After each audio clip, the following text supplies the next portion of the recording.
Halo semuanya, perkenalkan nama saya Tri Anggia Berpanjangan dari kelas 10 S11. Di sini saya akan menampilkan video ujian PJOK saya yang dimana saya akan membahas tentang atletik, khususnya mengenai lari sprint. Selamat menyaksikan. Nah, sekarang kita akan memasuki pembahasan inti ataupun pembahasan yang pertama, yaitu ialah atletik. Atletik sendiri ialah salah satu cabang olahraga yang memuat beberapa kegiatan olahraga seperti lari, lompat, lempar, dan jalan. Untuk mengetahui poin-poin dari lari, lompat, jalan, dan lempar sendiri, mari saksikan video saya. Nah, yang menjadi pembahasan utama kita kali ini ialah berlari.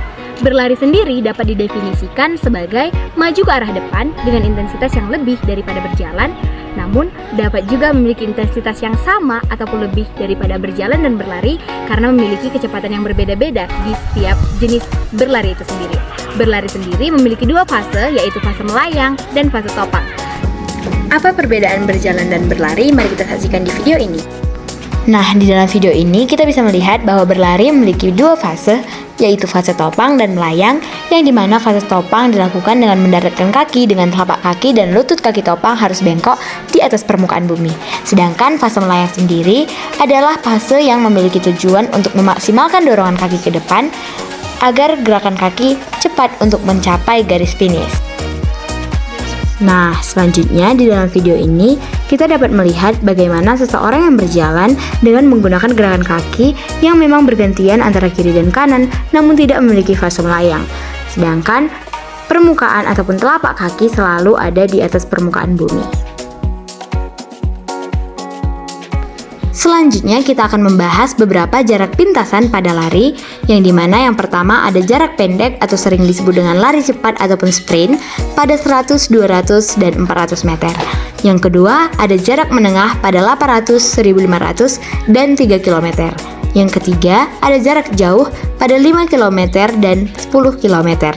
Dan yang terakhir ada jarak maraton pada 20 dan 42 km. Nah, seperti yang sudah saya jelaskan sebelumnya, yang menjadi fokus utama ataupun pembahasan kita ialah lari sprint. Lari sprint sendiri adalah lari jarak pendek yang menjadi bagian dari cabang nomor atletik, yang dimana lari sprint adalah gerakan lari sekencang-kencangnya yang diperlombakan dalam kejuaraan atletik dalam nomor jarak yang sudah saya jelaskan sebelumnya. Berbeda dengan lari jarak jauh, lari sprint mengandalkan kecepatan kaki yang diperoleh sejak garis start. Daya ledak ini akan mempengaruhi seberapa kencang atlet tersebut berlari. Meski demikian, dalam lari cepat seorang atlet perlu mencermati penghematan tenaga sebab semakin panjang jaraknya, kebutuhan stamina juga akan semakin besar. Adapun teknik berlari ataupun lari sprint adalah yang pertama dengan melakukan start, yang kedua berlari, dan yang ketiga memasuki garis finish. Dan yang menjadi fokus utama kita dalam pembahasan kali ini ialah start jongkok. Apa itu start jongkok? Mari kita simak pembahasan berikutnya. Adapun langkah pertama ialah mengambil 1,5 jarak dari garis start untuk mengambil posisi jongkok pada saat ingin memulai start jongkok.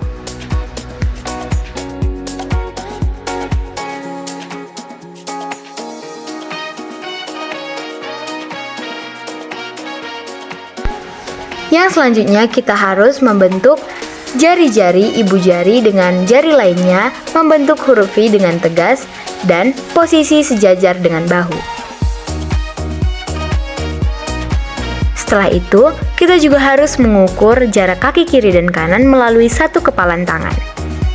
Setelah memastikan jari-jari ibu jari dengan jari lainnya tegas dan berbentuk huruf V, kita dapat memulai start jongkok yang pertama.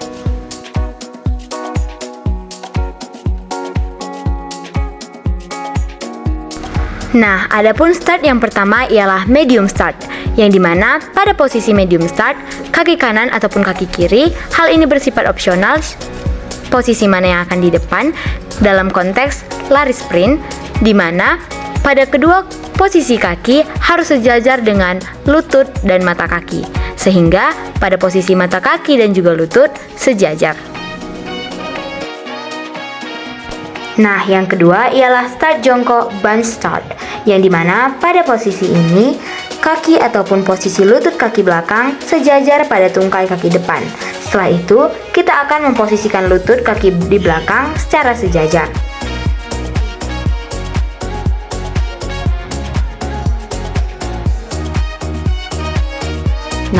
Yang ketiga ialah start jongkok long start, yang dimana pada posisi ini lutut condong ke belakang tubuh dan kita harus memperhatikan bahwa posisi kaki depan harus ditungkaikan. Setelah itu, posisikan pula lutut condong ke belakang juga terhadap tungkai kaki depan.